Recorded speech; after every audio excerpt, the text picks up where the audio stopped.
is going on, everybody? We have made it. It is Monday, aka the last game of the fantasy football regular season. Big time. Tonight we got the Cardinals versus the Patriots. And we got some sweats. So today I want to talk through some best ball.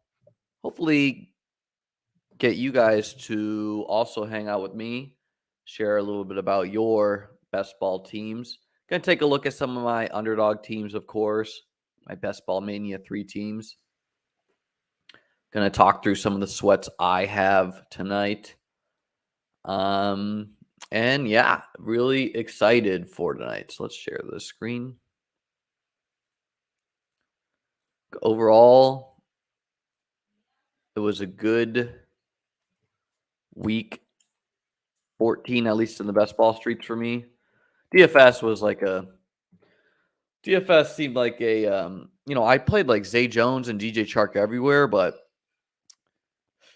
just didn't have the pieces around him. I had some Trevor stacks, but basically it was no Evan Ingram, no money. And so good game.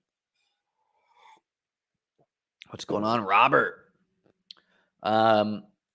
Before we jump into taking a look at some of these teams, for anyone who did the DraftKings 555, I emailed DraftKings and reached out and got confirmation that there was overlay. Let's pull my Twitter here. I forget how much overlay.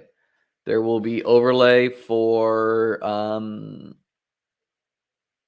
26 teams. And so for those who aren't aware, the way overlay works in best ball, which generally only happens in higher stakes contests, is it will whatever,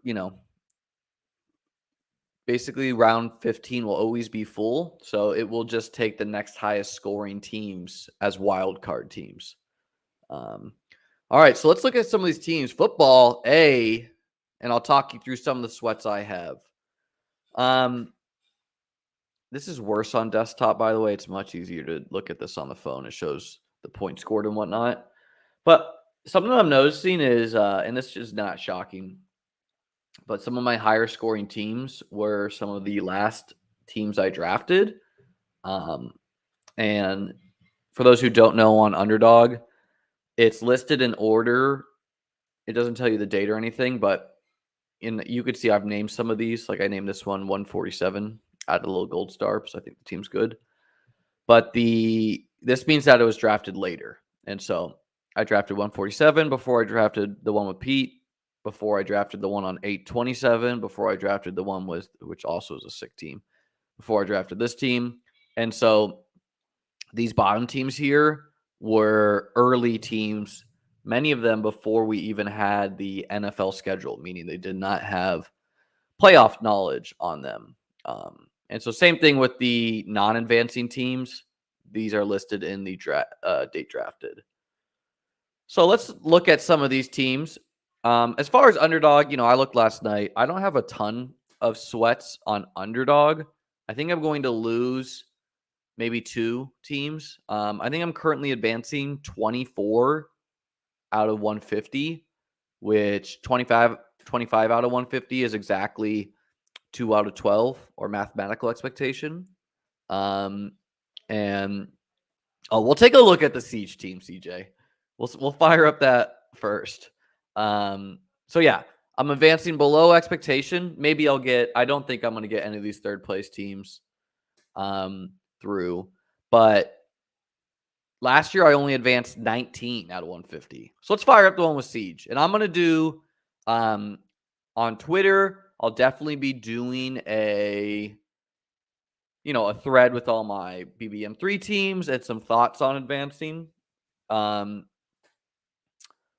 I'm advancing more on DraftKings, which is twofold. One, obviously, is the player pool, but almost more importantly is just with the sheer volume of drafts I did, more of my late drafts, which arguably was when I was strongest, we had the most info, was done on DraftKings versus Underdog, which, and just for anyone who isn't hip, um, there's advantages to drafting early and late. Drafting early, you can conceivably get unique player combos where if a player rises up the draft board, you can't get them again.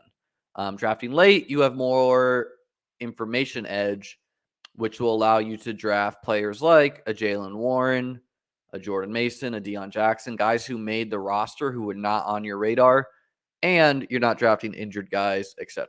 So I think there's merits to both. I like some of my early teams. I like some of my late teams. Before we look at the Siege team, I think I'm only getting one Jamar Chase guy into the playoffs who I had 11% Chase. I drafted him a lot. Just believed his individual weekly ceiling was, among the highest in the NFL. I think it's higher than Justin Jefferson's. But it's the same pretty much. But I just like Chase, and obviously he won me the mill last year. But I think I'm only getting one team into the playoffs with him. So he's a guy I would be pumped. Yeah, Daniel, I don't know if there's that much merit to this. Like, before we look at the Siege team, can you discuss your lowest score? What were you thinking and things you got wrong? Because the truth is, sometimes it's not something you got wrong. And honestly, on desktop, it's on mobile, it'd be easy because it has the score next to them. But I'm not going to click through all these and find the lowest one for you. But like sometimes it's just you took a dude, he got injured, and basically, you can have good process and get unlucky. You can have bad process and get lucky. So, and when you're drafting hundreds of teams, obviously you should not play for the same scenario on every team. Anyway, since Siege is hanging out, let's take a look at this team with him. It's an exciting squad. It's got Dak and Tua, which Dak definitely is going to be a low advance rate quarterback in my mind. Like, he's not going to be highly represented, but obviously has the ceiling. And let's look at that Cowboys schedule. Because the Cowboys have the type of team where if you need to pass on a team, they'll pass on them. If you need to run on a team, you'll run on them. So week 17, Cowboys get the Titans. Titans have one of the worst secondaries in the NFL. So this is wheels up for Dak, CeeDee Lamb, maybe even Michael Gallup against the Titans. Against the Jags, you can really do whatever the hell you want. You can run, you can pass. Probably a little slightly edge run. Against the Eagles, maybe they get in a trailing script, but I think that will just be a competitive game.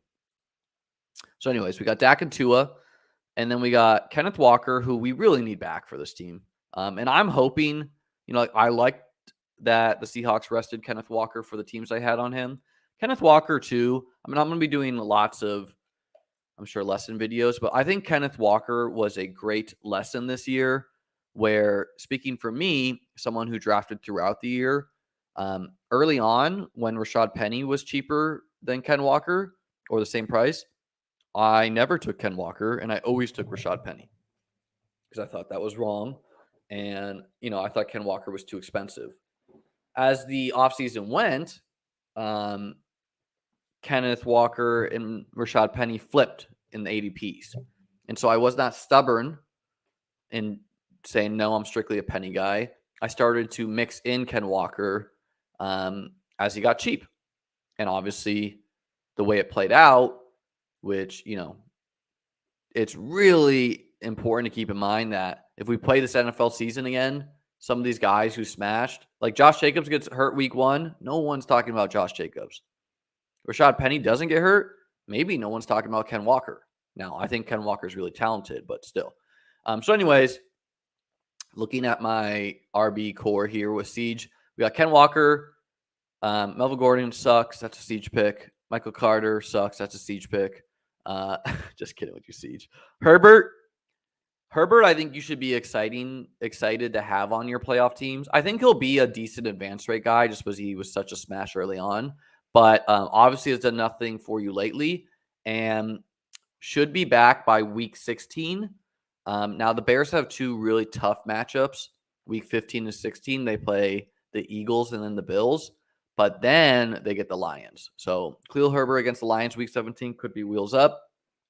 And then basically need to find some usable scores from Jamal, Mostert. If Darrell Williams can get off the IR, he actually could be something still. So, running back core essentially needs Walker next week. Wide receivers, on the other hand, pretty wheels up. We got Lamb. We got Burks for the bring back, which, I think Burks is on the verge of breaking out. Waddle and Davis, two huge boom bust guys. Both have 6 touchdowns this year. Amon-Ra, obviously the smash of that round, a star in the NFL, a little bit less of a star in half-point PPR. Thielen, low-owned touchdown dart. And then Tyquan, also a low-owned touchdown dart, who I would not be surprised gets more run as we go. He, in that Bills game, late, he was getting a lot of usage, and I think that's going to carry over tonight. Because they need speed on the field. They cannot be trotting out this anemic offense. And then, has Kelsey and Logan Thomas, who's a low-owned guy. Yeah, Jacoby's out too. Yeah, I just think Tyquan is going to become a thing. And he's mispriced in Showdown. So this is an exciting team with Siege. Wish Siege didn't, stamp the floor for Melvo and Michael Carter. JK. But this is an exciting team. Yeah, I don't know if I did any cardio club teams, Tyler. Don't think I did that. Or maybe I think I did some teams at the gym, but it was probably more like lifting weights. Because my cardio is not on I don't use machines for cardio. I go on bike rides. I go on runs. I jump rope. I still remember your Michael Carter. And I think Michael Carter, I had a ton of Breece Hall late in the process, which felt really right. Hey. Anyways, let's run through some of these teams and then take you through some of the sweats I have in the DK 555 streets, which you're going to have to accept, excel. And if you guys need something tonight as far as points, put it out into the comments. Put it out into the universe. I'm a believer in that. All right, so this team, one of my highest scoring teams, real excited for the playoffs. It's got Hurts and Mac, which is a combo I had a lot of unknown to me. But hey, I think the Dolphins defense is a team you can score on. And the other thing that's nice about this team is the only Patriots stack it has is Mac to Ramondre. So you don't love having Mac, but when your only stack is to Ramondre, which is something I do sometimes with late quarterbacks, is just if it's a pass catching running back, possibly. Don't chase these shit wide receivers on bad offenses. So Hurts, Mac for low owned. Let's look at the Patriots schedule. And the Eagles schedule, I think they should continue to roll. So Pats actually have a pretty favorable schedule. I mean, they suck, but they get the Raiders, the Bengals, and then the Dolphins. So, Raiders, not a great D. Dolphins, you can score on. Bengals, probably more of a Ramondre game. Eagles get Bears. That's a smash spot. Cowboys, which, I think they Hurts can have a great game. And then the Saints, who I think that's an A.J. Brown game. So finishing up the running back core here, we got Montgomery, Sanders, Singletary, Ken Walker, and Dontrell Hilliard. Dontrell Hilliard's a guy who I drafted a ton of, just kind of using the logic that we were drafting Derrick Henry in the first round and barely drafting his backups. And the team decided to keep him over Donta Foreman, and he's a pass catcher. And so there's just a lot of ways for Hilliard to get there. Henry could have gone down. He can still catch touchdowns, etc. But anyways, hurt his neck last week, which sucks because he's a super low drafted guy. And I don't think he's going to play next week. And who knows? A neck injury is not something to mess around with. The good news is the running back core, other than that, is strong. Singletary, I think, will be phased more and more out of the offense for Cook potentially, but the Bills could really beat up on the Dolphins and the Bears as far as scoring a lot. So Singletary live to score touchdowns. Sanders, Ramondre, if Ken Walker's back, obviously just 3 smash running backs. And then Montgomery, I'm excited for because week 17 they play the Lions. So he could be that guy who's on like 5 to 6 teams in the finals or less out of 460 who really helps you separate. Wide receiver crew is strong here and should have some low advancing guys where Diggs and A.J. Brown, a unique pairing. I on purpose took A.J. Brown in round 2 early to pair with Diggs, knowing that he was generally a late 2-3 guy, so he was almost never paired with Diggs. And then Mike Williams and Hollywood, 2 guys with huge ceilings who were hurt most of the year. So I don't think they're going to be that low advance rate, but they didn't kill you that bad. But I'm excited to have that combo. And then Russell Gage and Alec Pierce. And I still think Michael Thomas would have smashed this year if he stayed healthy. Dude scored 3 touchdowns in like 3 games. People trying to clown on that pick. Michael Thomas stayed healthy, he'd be balling. Anyways, Gage, maybe he gets a little bit more usage. And Pierce, actually looks like a legitimate dart. And then 3 strong tight ends in Njoku, Higbee less so, and Taysom. Siege needs some Hopkins. My guess, and it's a total guess, is that I'm really excited to see the Cardinals because I drafted a lot of Kyler. I drafted a lot of Hollywood. I drafted less of Hopkins, but I drafted him. I even drafted some of Trey McBride. But I'm excited to see this offense with all of its pieces. They still do not have Rondale Moore. But anyways, my guess is the Patriots try to take Hopkins out of the game plan. And Hollywood has a good game. Because the Patriots D, I don't think they have anyone that can hang with Hollywood. Cup, I think Baker Mayfield showing a little bit is actually good news for Cup maybe coming back this year. Because in a lot of senses, obviously it makes no sense to trot out Cup if he's not fully healthy. But on the other hand, if the Rams want to assess Baker Mayfield and Cup together, this year seems like a pretty risk-free time to do it. Get him on the field week 16, hopefully, if he's healthy, and see what Baker can do to see if you need to, can you ride with Baker next year with Matthew Stafford looking more and more likely to retire?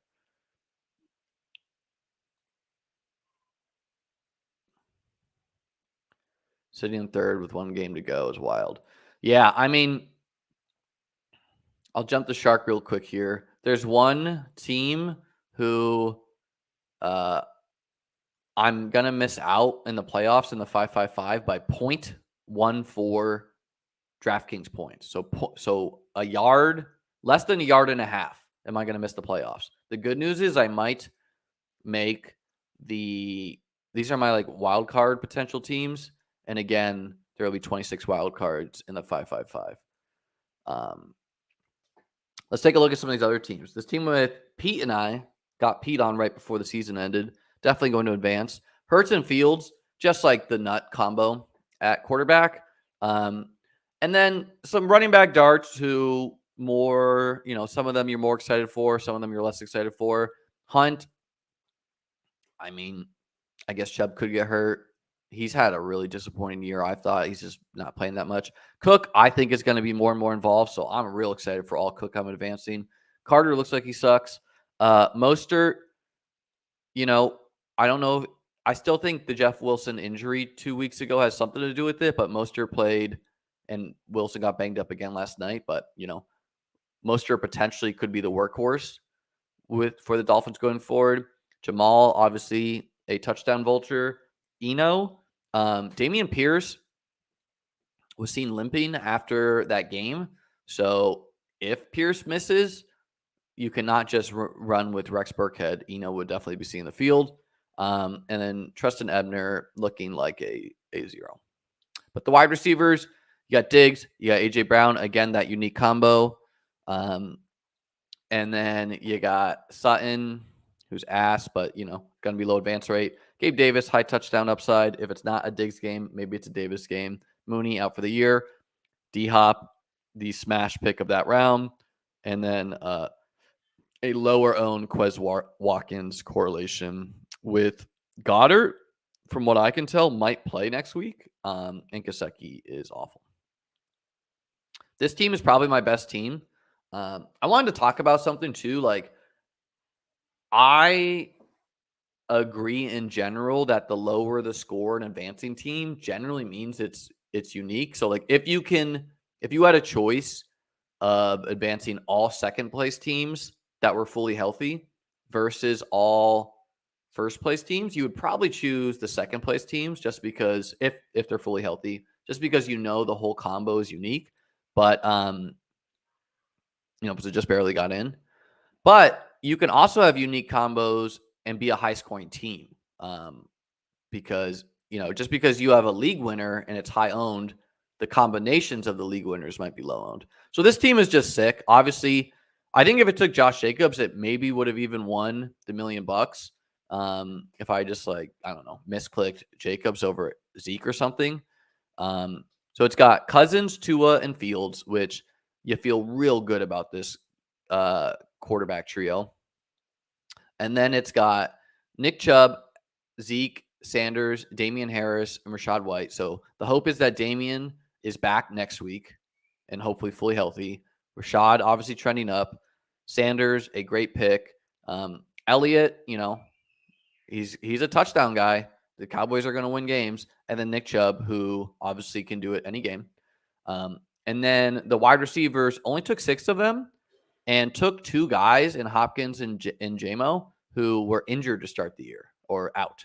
And so really only had 4 wide receivers. And I knew I was doing this, but I saw some teams advance like this last year in the playoffs. And I kind of like the construction where obviously nutted at wide receiver with Justin Jefferson, Tyreek, Amon-Ra, Elijah Moore, who's actually finally a thing again now that he is running like a full complement of snaps.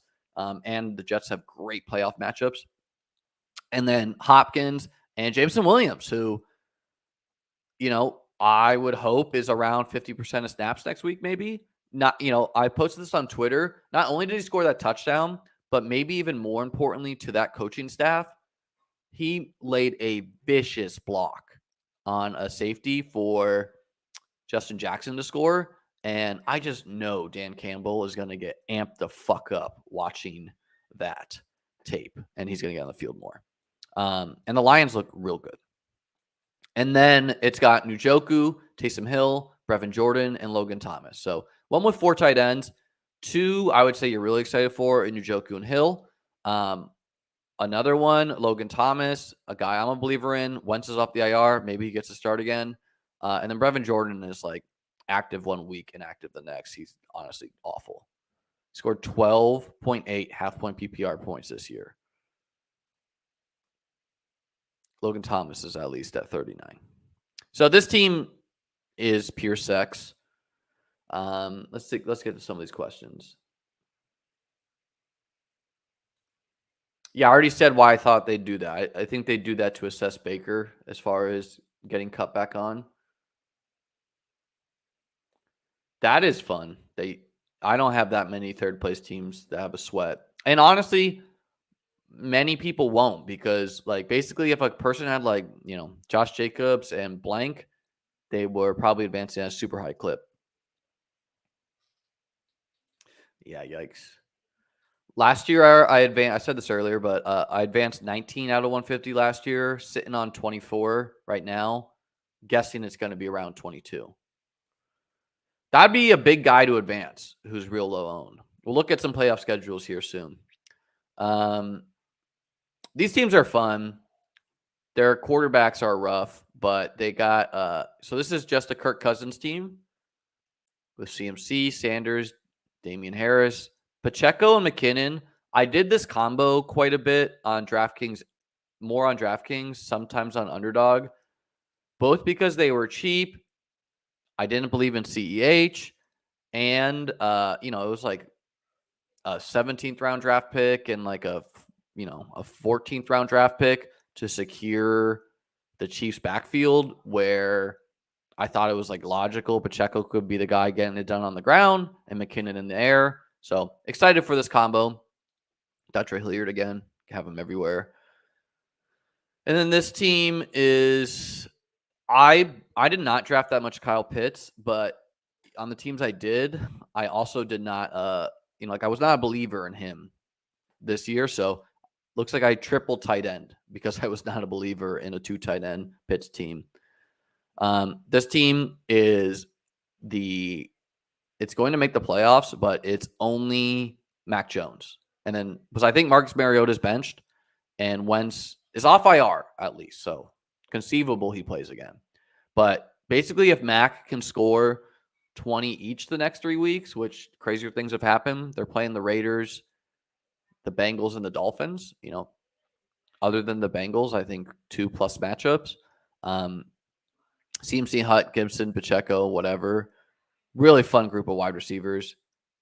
Tyreek, AJ Brown, Godwin, and Hopkins. I bet this combo is not that common, taking 2 guys who we didn't know how many games they would play to start the year.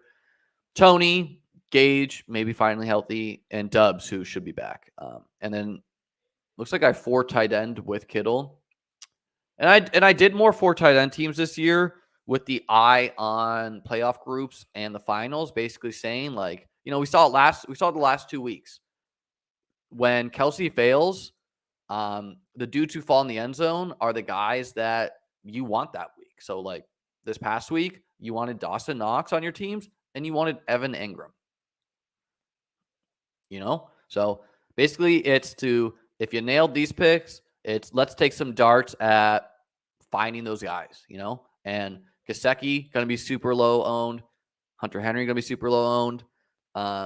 Keep in mind, guys, and I'll tweet out all these resources, but Hayden Winks of Underdog should, he'll put out a article that will show you the advance rates of every player in the playoffs. Now, from my experience last year, what you're going to find is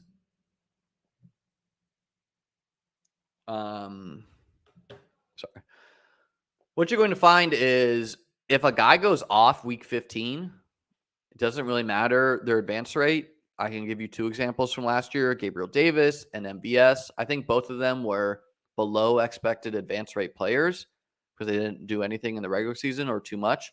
And then week 15, they both went off. And these guys all of a sudden became 40% owned in week 16. So who does well week 15 really does matter for who will be owned, not only in week 16, but in week 17. Because, if Gabe Davis is 40% owned in week 16, doesn't really matter what he does week 16. He's going to be represented in the finals.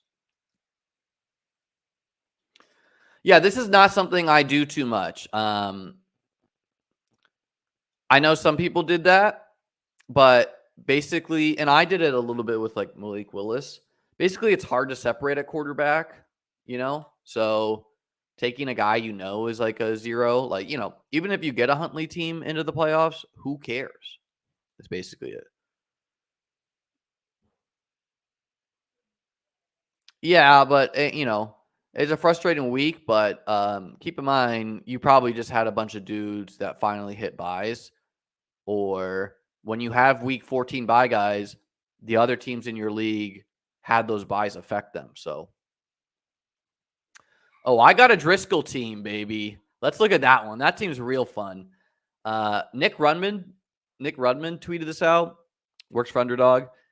He said Jeff Driscoll was drafted 4 times, and I have one of the 4 Jeffy Drisk teams. So this team is insanely fun. The wide receivers need some help, but it's got Kelsey, it's got Taysom Hill, and it's got Taysom Hill version 2, Jeff Driscoll, how I got onto Jeff Driscoll is I had my he's listed as a tight end. This guy who could be Taysom, and by the way, he was a tight end on DraftKings too. So here's how I got onto Jeff Driscoll.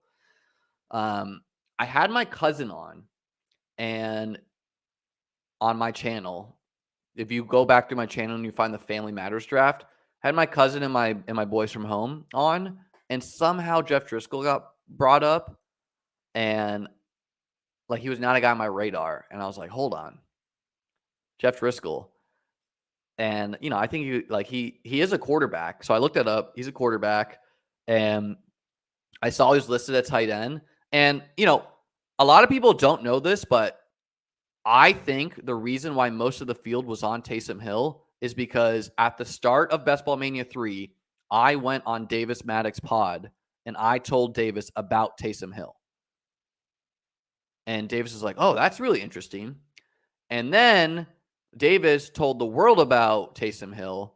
And so people kind of thought that Taysom Hill was his, like, they associate Taysom Hill with Davis. And I mean, we really have no way of knowing, but I think if I did not go on that pod and tell Davis about Taysom, he would have been largely ignored until later in the year. So maybe I blew my load on that one. It's not that like I care about the credit for it. It's that I was a little upset with myself that I told a big platform about this like kind of hidden edge for me, where most people were not talking about Taysom really until it got the Evan Silva bump much later in the offseason around like August. So once I found Jeffy Drisk, I was like, all right, we're going to keep this one to myself. We don't need to be sharing this. He's going to be getting quarterback snaps maybe. And, it could not line up perfecter where the Texans look like a disaster. They look great mixing in Jeff Driscoll. And so we're nutted at tight end. Anyways, wide receiver, we got Amon-Ra, which is great. We got Gabe, who can do it any week with touchdowns, and I think that's coming. Hunter Renfrow might be active next week, which I barely took Hunter Renfrow, especially on a site like Underdog, so upsetting to have him on this team, but same with Robert Woods, barely took him. Russell Gage we're feeling better about. And then really, other than these wide receivers, it's going to come down to what can Dubs do for me? What can Christian Watson do for me? What can KJ Osborne do for me? Because week 17, the Packers and the Vikings play each other. And if I could choose a guy I would have on my week 17 teams that was like cheap, it would be Christian Watson, no doubt. A speed guy who gets to play the Vikings D. I don't know if that game's in a dome or not. Let's look that up.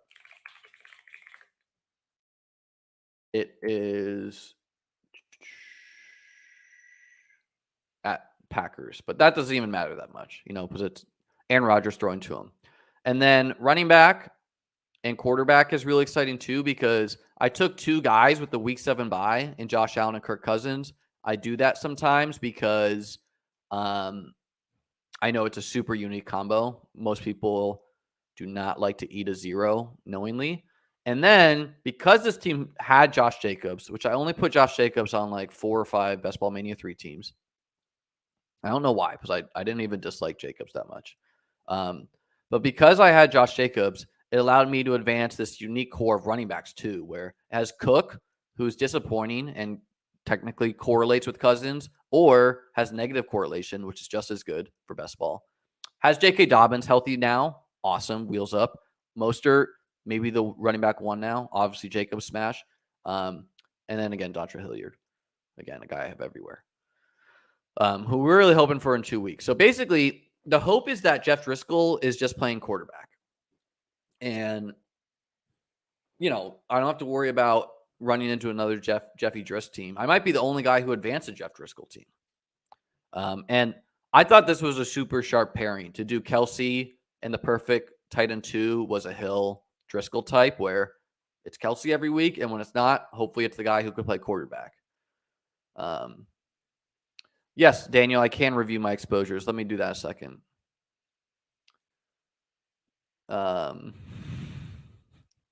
This is hilarious.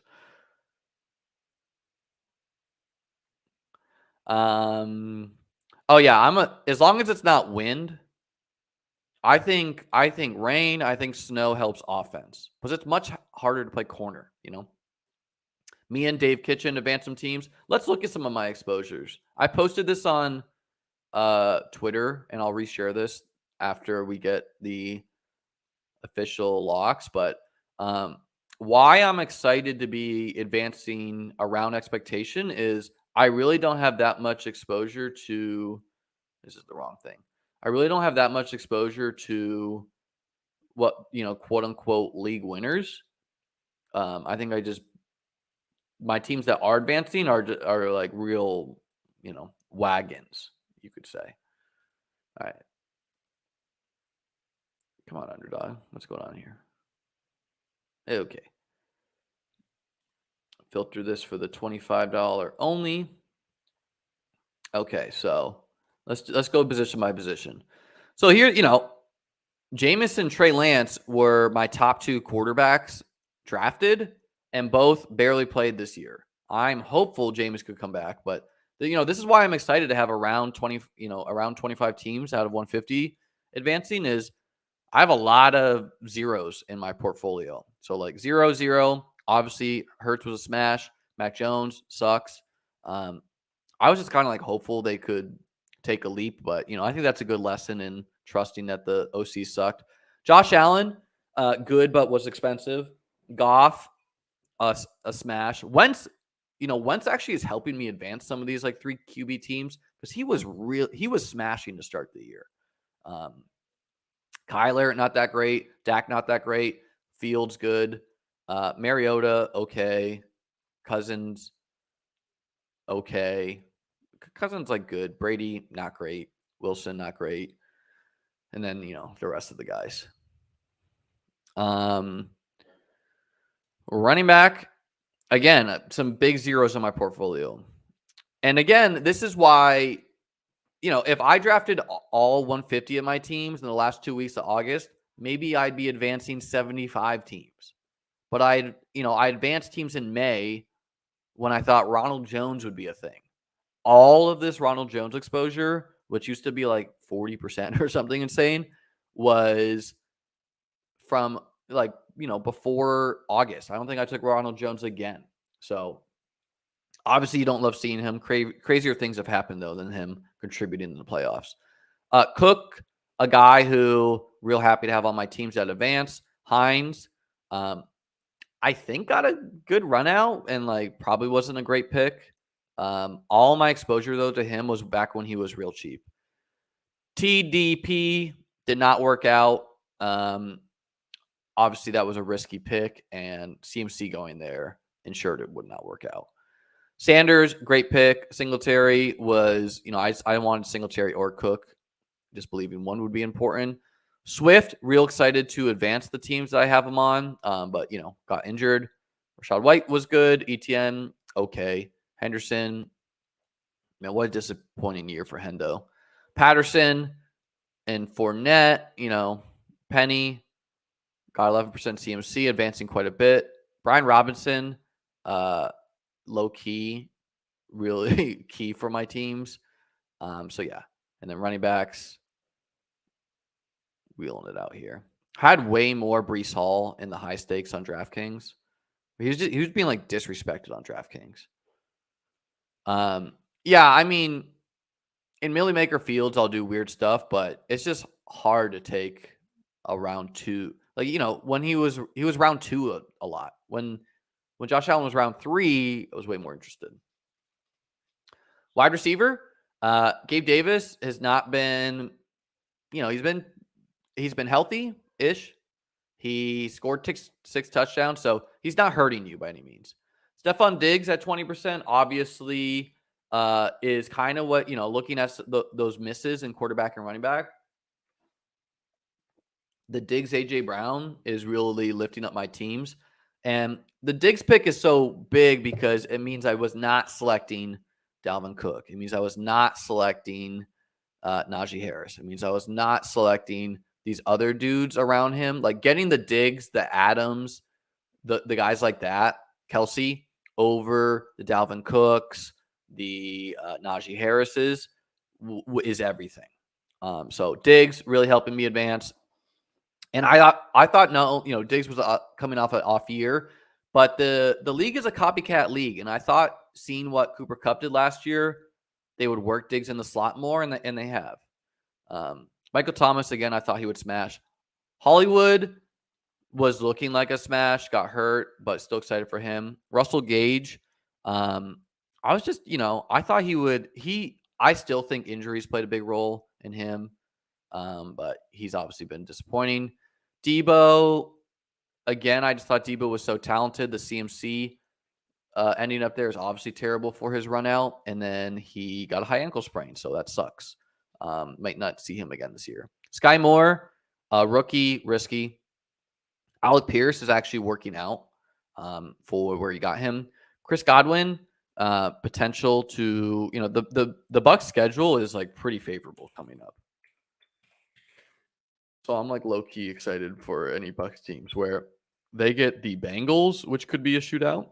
They get the Cardinals, which could be a shootout, and then they get the Panthers, who they could like lay 30 plus on. Obviously, they could disappoint too. KJ Hamler, really disappointed with him. Curtis Samuel, a smash pick, honestly. Jameson Williams, looking good now. Traylon Burks, looking good now. Kadarius Toney might actually play this week. Mike Williams, Amon-Ra, Christian Watson, Chase, Pickens. So the wide receivers is what lifted me up quite a bit. And then you and me too, brother. So on Twitter, I said, what do you guys need to advance? And some guy said Will Fuller to sign with the Patriots, which had me dead. At tight end, some definite misses, some definite hits. I drafted 30% Knox, which I knew was risky because of where he went in drafts. Basically because I said this many times where I was just such a big believer in that pocket of the draft to produce league-winning running backs. And so the opportunity cost to select Knox is high. However, now that the Bills O-line is finally healthy, I'm happy to have Knox on playoff teams because he's like the perfect archetype to advance you in a playoff round. Because he's a guy who can get in the end zone twice, any single game. He can do what Evan Ingram did any single game. You get an injury, you get whatever. It could just be goal line. He can get 2 touchdowns any day of the week. And he's had a real disappointing year. His brother also passed away this year, so who knows how much that is weighing on him too. Kittle, I took a lot of Kittle and Waller, just kind of believing in them. At least Kittle's healthy. I'll say that. Fant, won me Best Ball Mania 3 last year, so had to slap him on. At least he's healthy. Gino's been better. Albert O, terrible. Hunter Henry, not great, but is running a ton of routes. Taysom Hill, lifting me up, honestly. Waller, don't think I'm going to get a Waller team through. Schultz, I think Schultz would have smashed if he stayed healthy the whole year, more so on DK. And then didn't want to be underweight on Kelsey or Andrews, just knew they could separate. Logan Thomas have been whatever. Have some, had some other darts. All my Rob Gronkowski is from early. So, you're going to have some Rob Gronkowskis, some Ronald Jones when you draft at the beginning of the year. Hawkinson, I full faded, which I thought was, I think the Hawkinson drafters got a really pure run out with him getting traded to the Vikings because he was going to be buried on the Lions and had he had one big game with everyone injured. And then took some darts here. Jeff Driscoll, one team, got him in.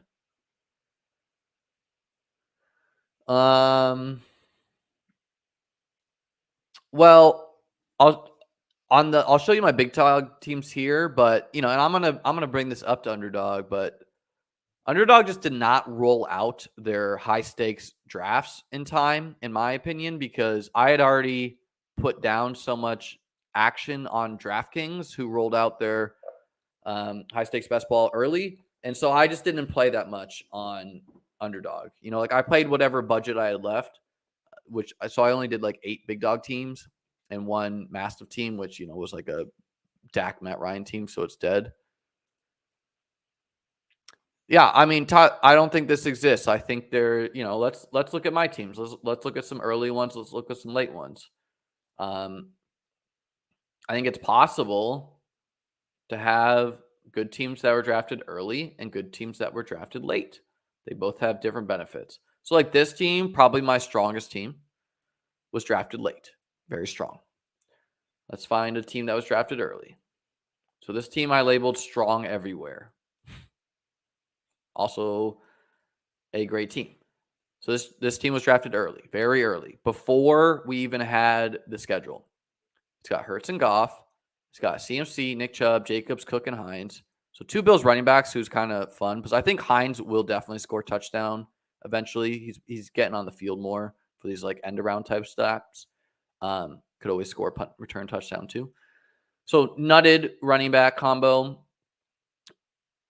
Smash elite quarterback with great late quarterback. And then the wide receivers, you're rocking AJ Brown, DJ Moore, who maybe got hurt, Hollywood, Thielen, touchdown dart, Gage, at least he's healthy. Chark is out there, but we'd probably expect. I don't think Chark snaps will go down with Jameson healthy. Hopefully it's like the Josh Reynolds of the world. And then Pearson, Watkins, touchdown darts. So, and then Knox, Irv Smith, and Robert Tonyan. Obviously, Irv got hurt, and Knox. So basically, like, what can Knox and Tonyan do? So this team, very good. Was drafted early. This team was drafted early too. Chiefs, Titans, Bills, and it's got Mahomes, Saquon, Ramondre, B-Rob, Mostert, Diggs, Davis, Juju, Amon-Ra, Burks, MVS, Woods, Kelsey, Njoku. Let's take a look at some of these sweats I need tonight in the DraftKings 555 streets. So this team, I would be stoked to advance. It's a Kyler, Zach Wilson team who will give Zach Wilson the red label because he's not going to play in my mind. So it's got Kyler who, Zach Wilson, but keep in mind, I took a 0 at quarterback last week. It's got Kyler. It's got McKinnon and Sanders, who were obviously big this week. It's got ETN and James Cook. So honestly, 4 running backs who get it done. And then it's got Diggs, Amon-Ra, Hollywood, Mike Evans, who's going to be super low advanced. Jameson Williams, Drake London, Paris Campbell, and then Everton Fant, whatever at tight end. It is 7 points down to El Magico, high stakes guy. And I got Kyler and Hollywood remaining. Hollywood minus 6 points versus he's got Ramondre. So I need Kyler, because I don't have any quarterback points right now. I need Kyler and Hollywood minus 6.7, which is Diggs' score, to outscore Ramondre. I also need, I'm 19 down to gold bullion, and I need Kyler and Hollywood minus 6.7 to outscore gold bullion. So I like my chances to advance this team. If Kyler gets 20 points and Hollywood gets 20, I should beat out them. And I need to fade like a Ramondre blow-up game too. This other team would be absolutely insane to advance. I think it's my only other sweat in the DK 555 for things I can calculate. I can't calculate these wildcard teams, but so it's got Lamar and Rodgers. So next week would only have Rodgers. It has McCaffrey, Chubb, and J.K. Dobbins. So actually big. And then it drafted, I did this hyper fragile team with 12 wide receivers, but the 12 wide receivers are awful. So Olave out this week, Devonta Smith, Christian Watson out this week, Jake London out this week on bye, Landry bye this week. So right now it's got points from Smith and David Bell, Paris Campbell on bye, Dotson on bye, Kendrick Bourne. It comes down to Kendrick Bourne. Hamler sucks. Dubs on bye. Shakir not playing that much. Andrews and Bellinger. So it's down to, it needs Kendrick Bourne to outscore Mac Jones minus 12 points and Devontae Parker. So basically, if Mac Jones gets under 12 and Kendrick Bourne outscores Devontae Parker by 2 points, which with Jacoby Myers out, who knows who's playing a lot? Maybe it's Kendrick Bourne more. Then it will advance. And it would be absolutely insane because I'm literally only getting points at wide receiver from Devonta Smith, David Bell, who gave me like 4, and then Kendrick Bourne. So Kendrick Bourne could be the hero of this team. Where else can you say that other than best ball? Kendrick Bourne can be my hero. So I think this team has a decent chance. And if Mac Jones goes over 12, then whatever he scores over 12, I need Kendrick Bourne to score that much more than Parker. Basically, give me a Kendrick Bourne 20-point week. Yeah, TDP crushed me too, man. Rough for him. This is more DK high stakes stuff. Here, I'll show you some of these DK 555 teams. I'm never sure how much I want to share of this stuff, honestly, because I don't feel like helping fellow high stakes grinders. This team feels real beast. Although got some brutal injury luck this week where Jeff Wilson now maybe out, Pierce may be out, Ken Walker may be out, Debo may be out. So not a great week 17 for this team. But other than that, just loaded. Some other teams that are going to make it. I'm going to have between, I don't know, 8 and 12 teams in the 5-5-5, which the format for it is there's going to be 330 teams in week 15, and then 1 out of 6 of those will advance to week 16. We'll need it down to 55. And then 1 of 5 will advance to week 17 for the sweat. Excited about those. For the big dog, which I'm not as big a fan with how Underdog does its big dog this year. I'm a fan of the 2 out of 12 advance. I don't like let me know what you guys think, because I think when you play best ball tournaments, you realize what it is. Like, you're trying to win. And so when they make it, instead of top 2 advance, when they make it top 4 advance, they're just trying to give people the ability to min cash more. So they're trying to spread it out more, which, I'd prefer they spread it out more in week 17 rather than giving a lot more people min cashes.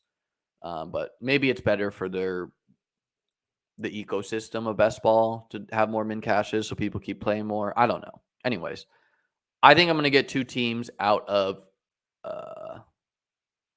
8 in the big dog, which is not good advance rates, but we'll look at one of these teams. I want to see that draft. Yeah, this guy DZDs is the guy on Twitter. This guy, big NFT crypto person, but good for him. Let's look at his B squad. Wow, Big Mike. So let's just look at this team, and then let's look at some playoff schedules. Yeah, I do that anyways, Paul. But so I would prefer if it only being 2 out of 12. If other people, and this is just talking about what I would like, if it being only 2 out of 12 causes other people to do sub par playoff decisions, give me that format.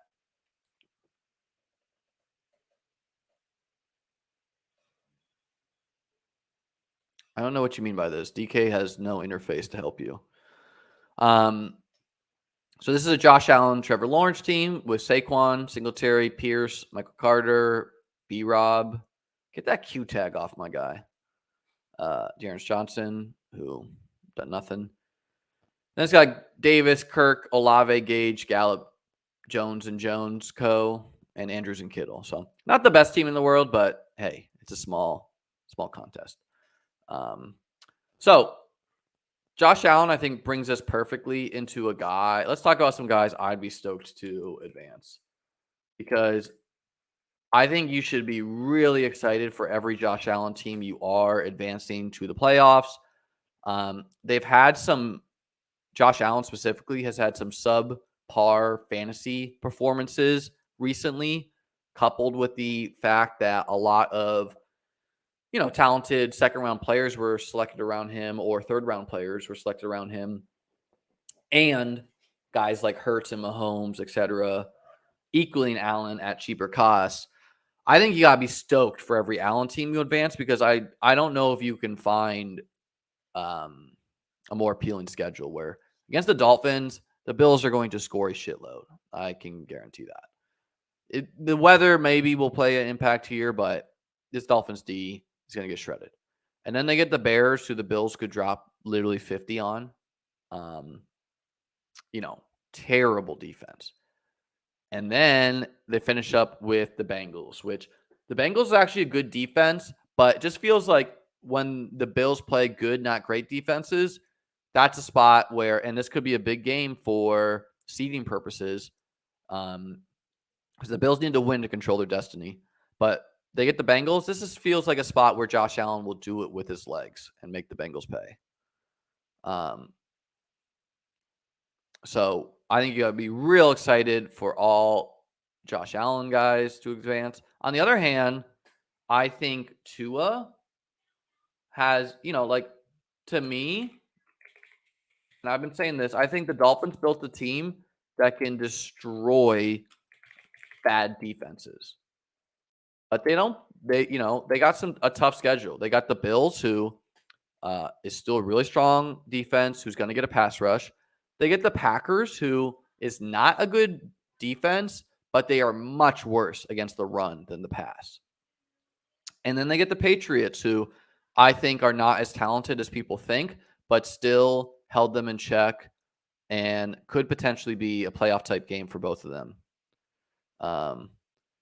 Hey, your ears were burning. Hopefully me, Jogo. My plan A for Best Ball is to win Best Ball Mania 3 and the $2 million, and then we'll go from there. I want the back-to-back.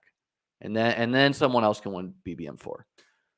And hopefully we do it with Jeff Driscoll, which would just piss off a lot of people. but be kind of funny, Let's look up the Cardinals schedule.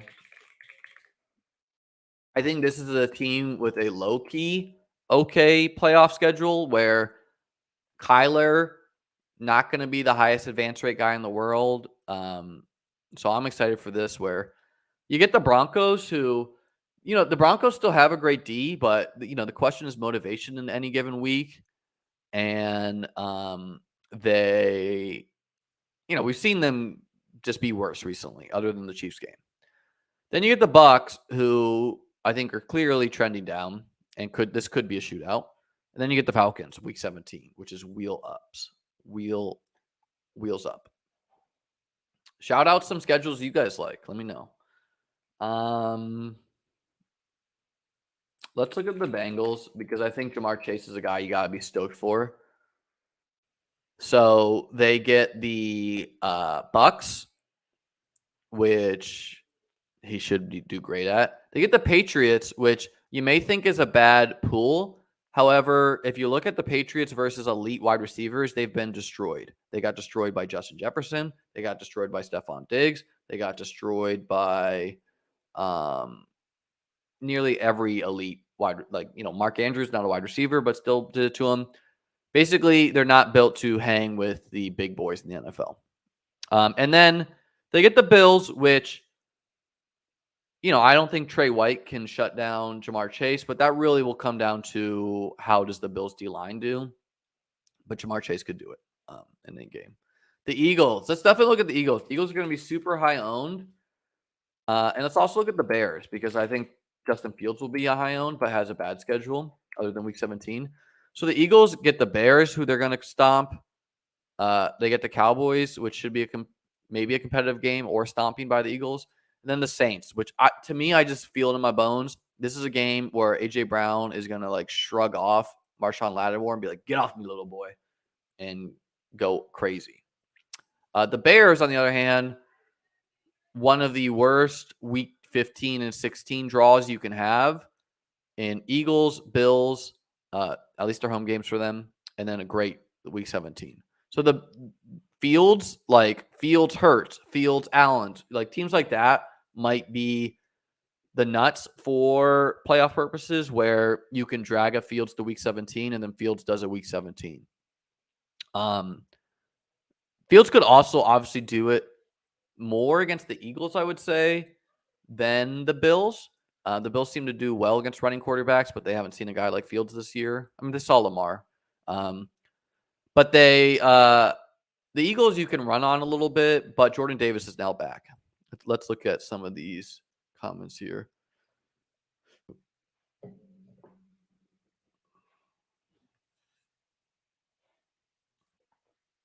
McKinnon's a guy I took a lot of. Trevor less so. Zay a lot. Marlon Mack definitely not. Evan Ingram, The Packers I talked about. But let's look at that. Let's look at the Lions schedule and the Packers.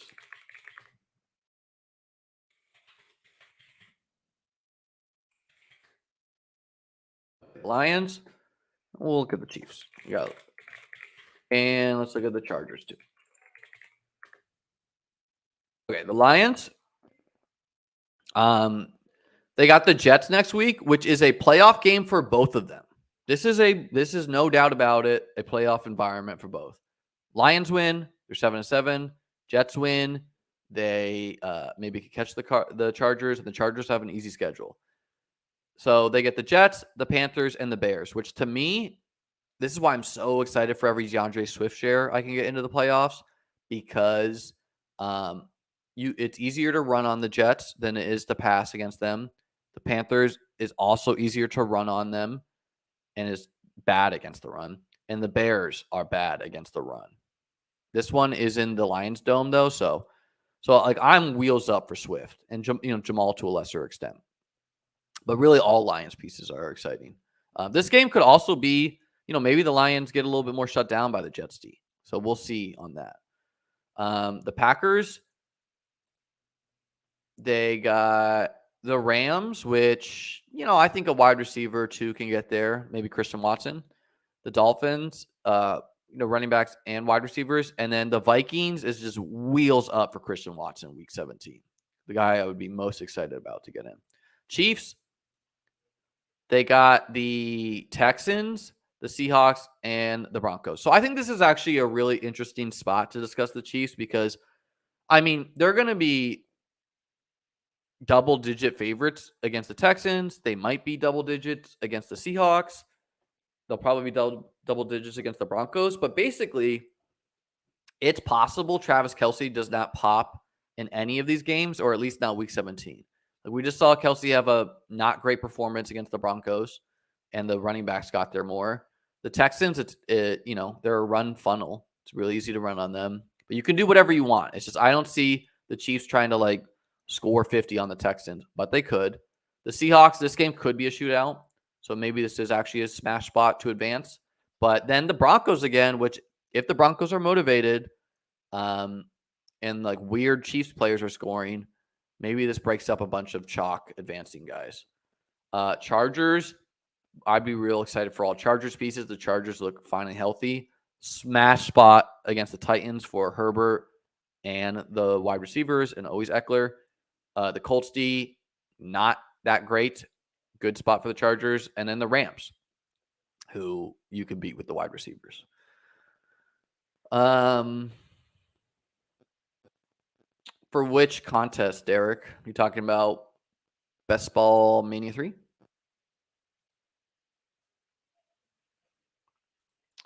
Yeah, I don't agree there. I think Mac was. I don't think Akers was great, but Mac was not great either. Yeah, you'd definitely be excited for Bears Jags. BBM, I think I got it, even though it is one of my higher scoring teams, if not my highest scoring. This team just looks like a contest winner to me, where, I think it's reasonable to expect 25 points a week at the quarterback position.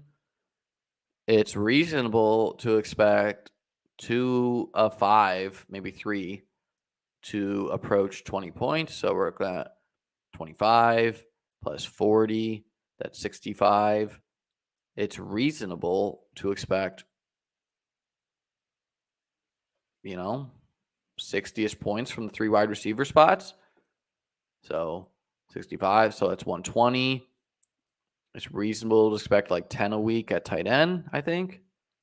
Maybe that's a little high, but that would be 130 plus a flex, where basically that would mean the other 3 running backs plus the other 3 wide receivers, so around 6 guys for flex to get 20. Whatever. It's reasonable to expect this team to approach 140 to 160 half-point PPR points a week.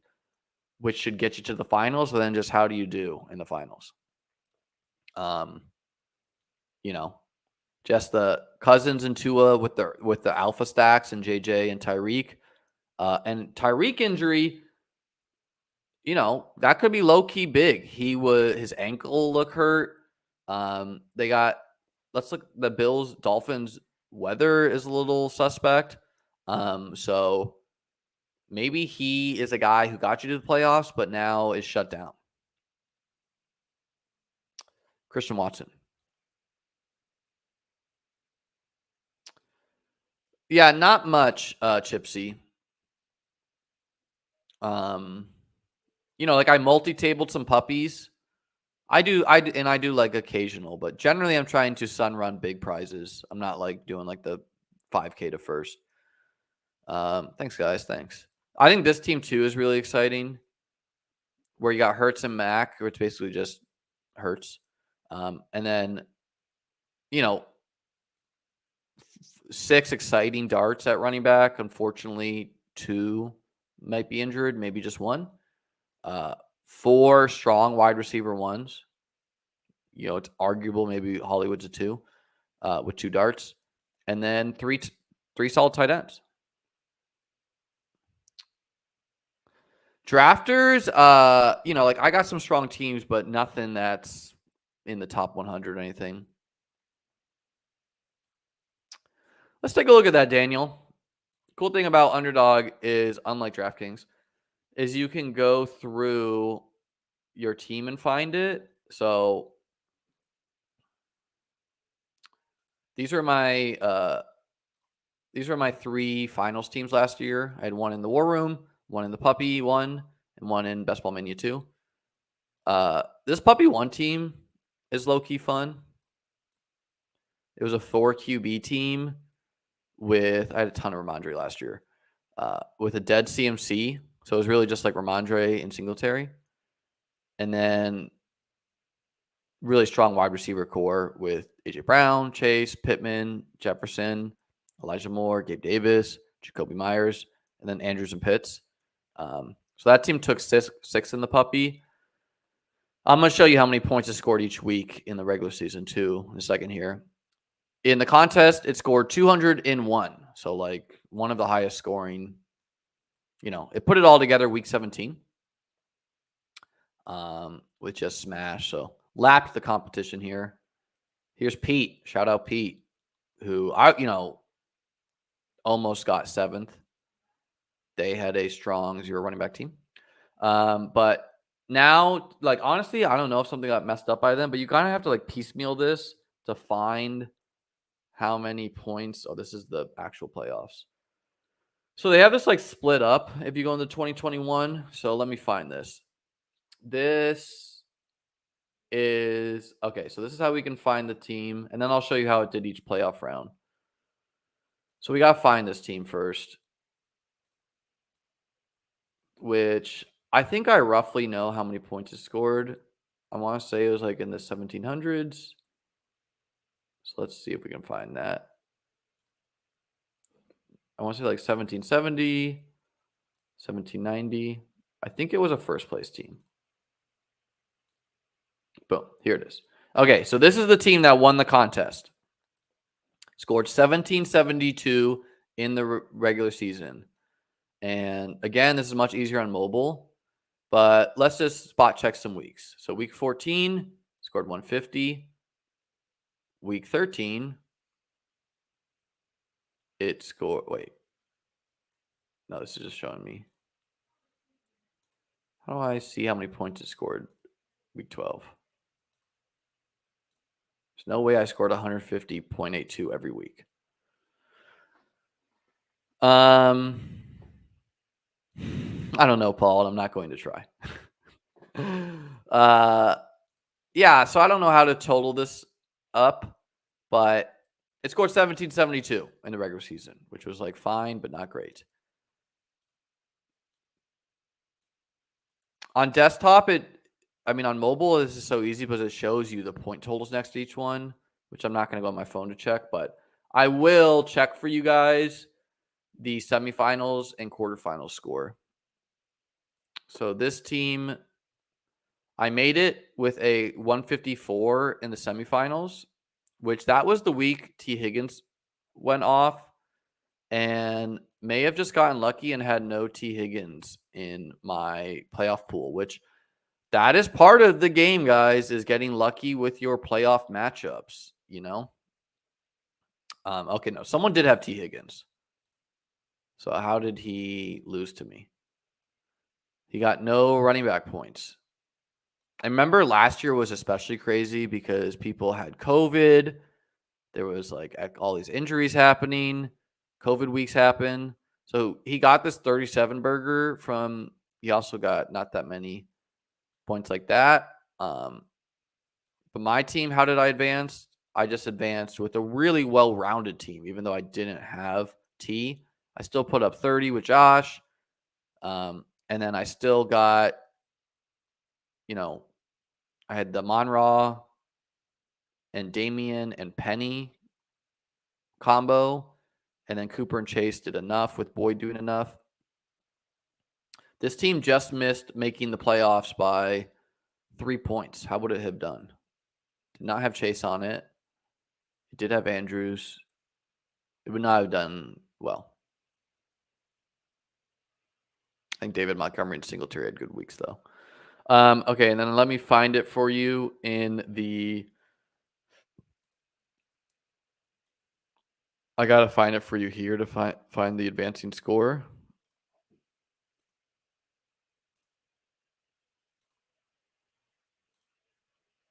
This was top 2. Okay, here it was. So it got second in week 15. Remember, this was 2 of 18, I believe. Yep. And it comfortably got there, though. It scored a 147. Boyd and Kirk, low-key big pieces. Had MBS, I had like Gabe Davis all on my other teams, but how would 147 have done in my other playoff groups? So would have advanced in this, would have advanced in this, would have advanced in this, advanced in mine, obviously, would have advanced here, would have advanced here, would have advanced here. So I think it was almost always going to advance. Maybe I got let's spot check those semifinals again. And let's see how 154 would have done. So it would have advanced here. Remember, this was only top 1 advanced, so top 1 of 18. It would have made it in this one. It would not have made it in this one. It would barely not have made it in this one. It would not have made it in that one. And it would have made it in this one. So you can just see it would have advanced in basically 50% of my semifinal groups. By the way, having 6 teams in the semifinals when it's 2 of 18 advanced is insane. That's really high for only having 19 teams in the quarterfinals. And why did I have so many teams in the semifinals? Is because I had a narrow concentration of player pool, and a lot of my guys had either MBS or Gabe Davis, who had a huge week 17. So you can see Gabe Davis is on all my other teams. Gabe Davis. Gabe Davis. Gabe Davis. And got last in this one. Everyone had COVID and Gabe Davis.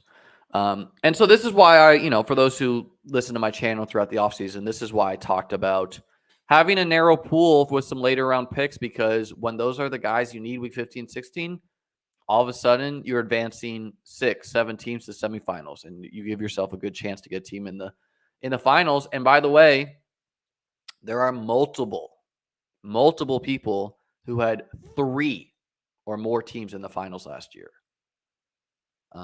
That's crazy. Star Kindler is a guy who had 3 teams in the finals last year.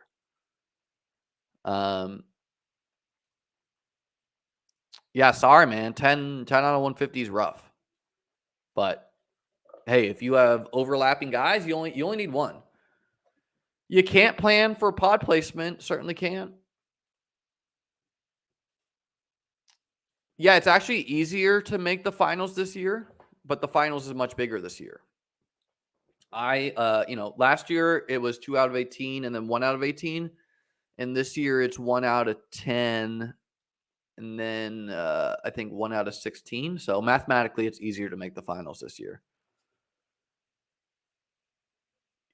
Travis Kelce's COVID kill my puppy shot.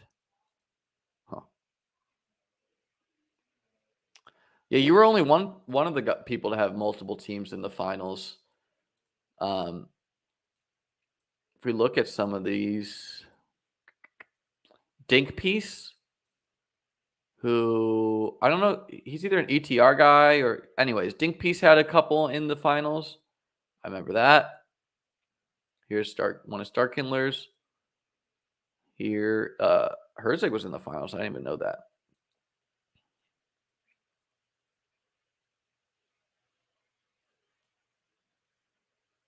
Tavius. There's Starkindler again. There's only 160 people too. Ryan Pitts had 2 games, 2 in the finals, and interestingly, they finished 62nd and 63rd. Gobble, I believe, had a couple in there. Or no. Anyways, there was multiple people who had more than hey, King Coakley, shout out Rob. Yeah, I have a ton of great teams in the DK $5, but I've not logged them in a Excel spreadsheet like I did with my 555 teams. I'm advancing like 35 out of 150 on DK, but keep in mind my DraftKings, I think 100 of them I multi-tabled, doing between 5 to 8.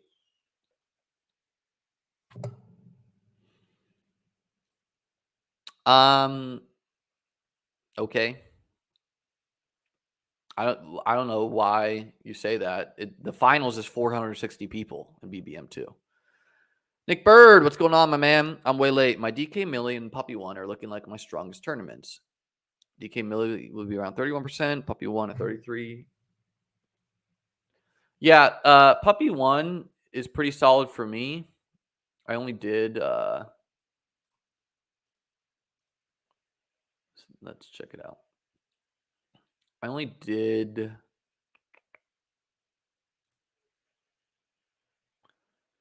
20. Actually, it was a rough week. I'm only advancing 4 of the 20, which is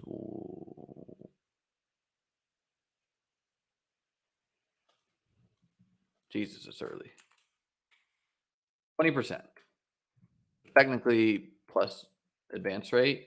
I think I multi-tabled like 10 at a time with those. The Puppy 3, though, I wanted to show you guys. I did this is when I did 50 drafts at the same time and then just tried to like queue guys. It was insane. I did 50 of the 66 at the same time. I also like the Puppy 3 because it's 200K to first. So that's a sick win if you can get it. And looks like I'm advancing 1, 2, 3, 4, 5, 6, 7, 8 of those, with one of them being a slow draft.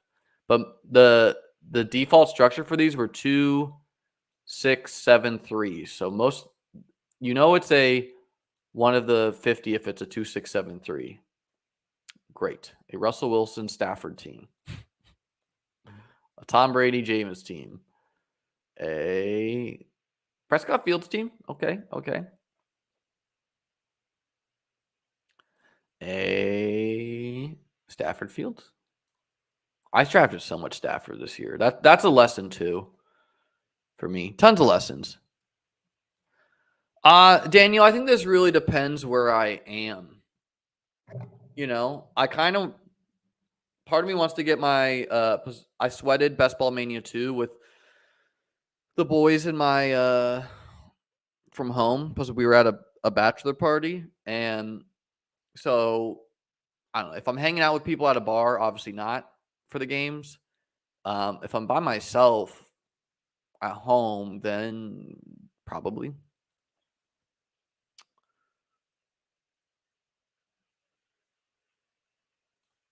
Yeah, okay, but like you're just thinking this is min cash mentality. 1 out of 10 also means there's more people to compete with when you make week 16. Like narrows it out. Ultimately, this makes you feel better, but does not help you win the contest more, which really makes you feel good. I think that's the fucking Dennis Allen's boomer shit. He should be one and done.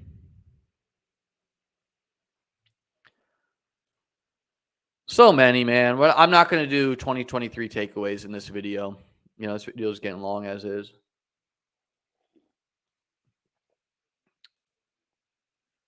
Yeah, I'm not going to do the biggest lesson. I think that's a total separate discussion, and honestly would require me to prep a little bit to give thoughtful answers.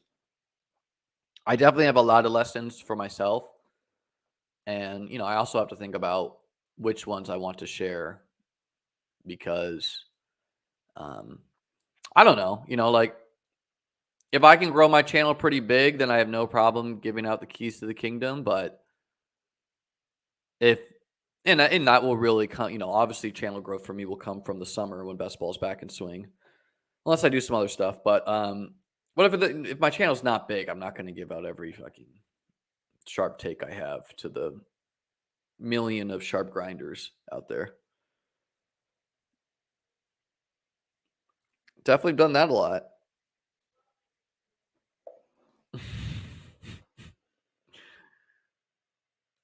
Yeah, I think Adam and I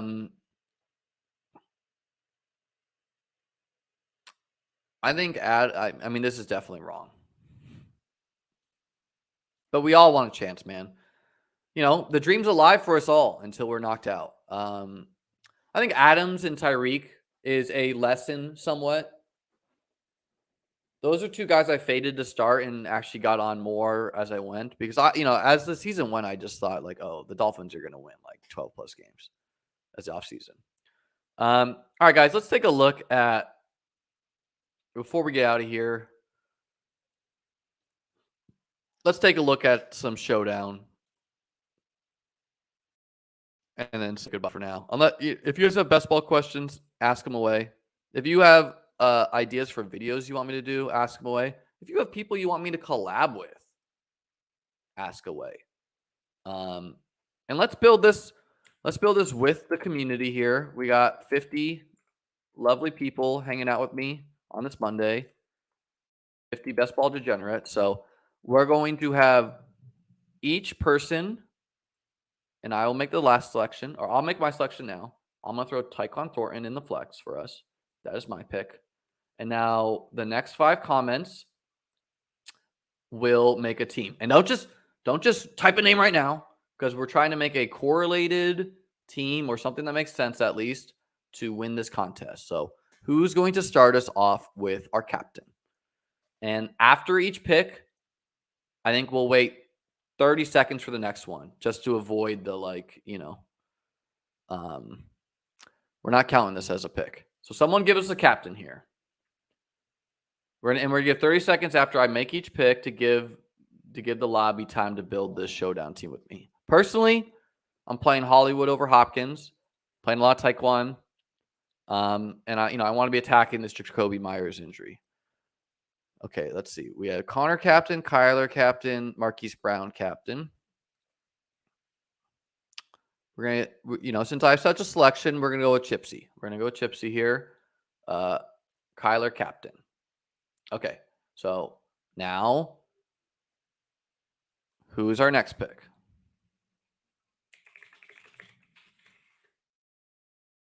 Okay, who's our next guy? Also, guys, I'm on Twitch, Liam Murphy Live. Check me out there.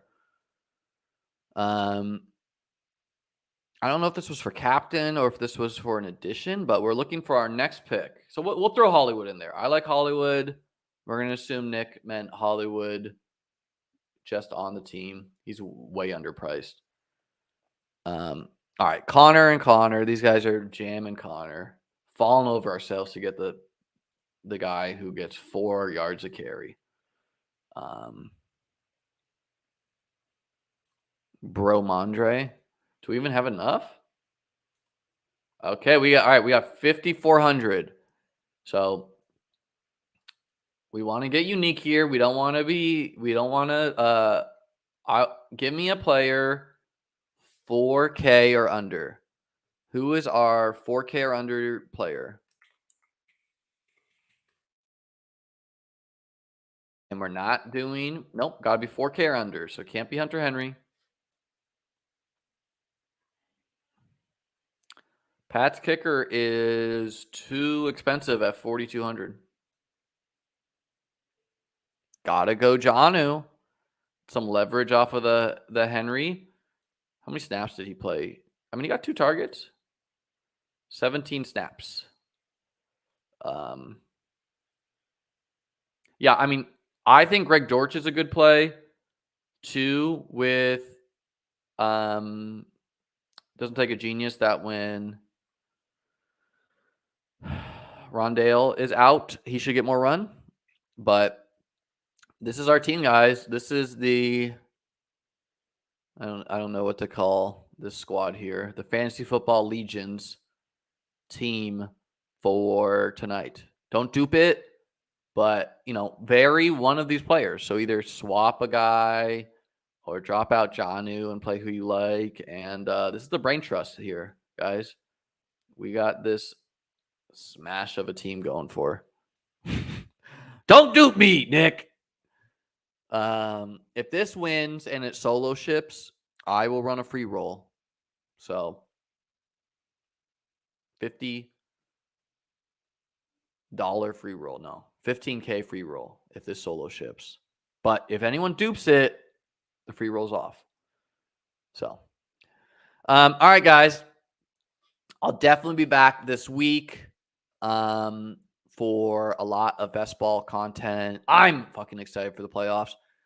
If you're watching this on replay, drop in the YouTube comments who you need tonight, who you need next week, or someone you'd like to see me collab with in the best ball space. Definitely want to have some other guys on. It's hard to talk by yourself for an hour, Want to have some people on to talk best ball. I think a fun idea for a video would be, obviously I just showed a bunch of my teams, but like we both flash a team and then the chat gets to vote on whose team it is. Yeah. Hey, thank you, 40V. Good luck to you. And if you are not in the DK555, it's okay to root for me in the DK555, Tim, bro. That's not what it's about, man. It's not about advancing. Well, you'd have to share it, Daniel. All right, guys. I'm going to get out of here. Get some air. Get some water in us. Lift some weights. Go on a walk or something. And good luck tonight. Peace.